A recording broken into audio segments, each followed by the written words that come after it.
महाराष्ट्राच्या संस्कृतीचे, भक्तीचे आणि समतेचे जिवंत प्रतीक म्हणजे पंढरीची वारी। शेकडो वर्षांची ही परंपरा आजही लाखो वारकऱ्यांच्या हृदयात तेवढ्याच श्रद्धेने जिवंत आहे। संत ज्ञानेश्वर महाराजांची पालखी आळंदीतून तर संत तुकाराम महाराजांची पालखी देहूतून पंढरपूरच्या दिशेने प्रस्थान करते। विठ्ठलाच्या दर्शनाची आस मनात घेऊन लाखो वारकरी पायी चालत पंढरीची वाट धरतात।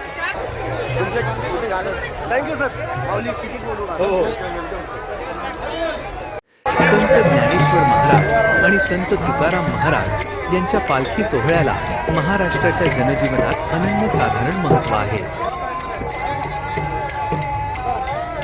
ज्ञानोबा तुकारामच्या जयघोषात, टाळ मृदंगाच्या निनादात आणि अभंगांच्या स्वरात हा भक्तीचा महासागर पंढरीच्या दिशेने प्रवास सुरू करतो। या वारीत कोणताही भेदभाव नाही।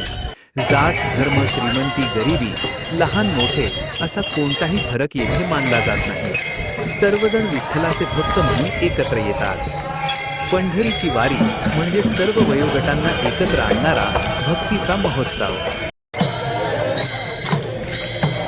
लहान मुलांपासून ते वृद्धांपर्यंत प्रत्येक जण या वारीत सहभागी होतो।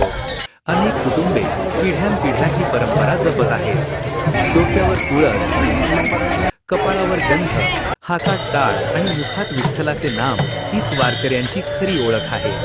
त्यांच्यासाठी हा केवळ प्रवास नसून आत्मशुद्धीचा आणि भक्तीचा मार्ग आहे। वारीचा आणखी एक महत्त्वाचा पैलू म्हणजे सेवाभाव। वारकऱ्यांच्या सेवेसाठी असंख्य हात पुढे येतात। वाटेत अनेक गावांमध्ये पिण्याच्या पाण्याची, भोजनाची, वैद्यकीय मदतीची आणि विश्रांतीची व्यवस्था केली जाते। गावोगावी ग्रामस्थ मोठ्या आनंदाने वारकऱ्यांचे स्वागत करतात। त्यांच्या सेवेतच विठ्ठलाचे दर्शन घडते अशी भावना प्रत्येकाच्या मनात असते। जे का रंजले गांजले त्यासी म्हणे जो आपुले, या संत तुकाराम महाराजांच्या विचारांची अनुभूती या सेवाभावातून दिसून येते। वारी म्हणजे केवळ चालणे नाही, ती भक्ती, साधना आणि आत्मिक समाधानाचा उत्सव आहे। प्रवासभर अभंग, भजन, कीर्तन आणि हरिनामाचा अखंड गजर सुरू असतो। वारकरी आपल्या दैनंदिन जीवनातील चिंता विसरून विठ्ठल नामात तल्लीन होतात।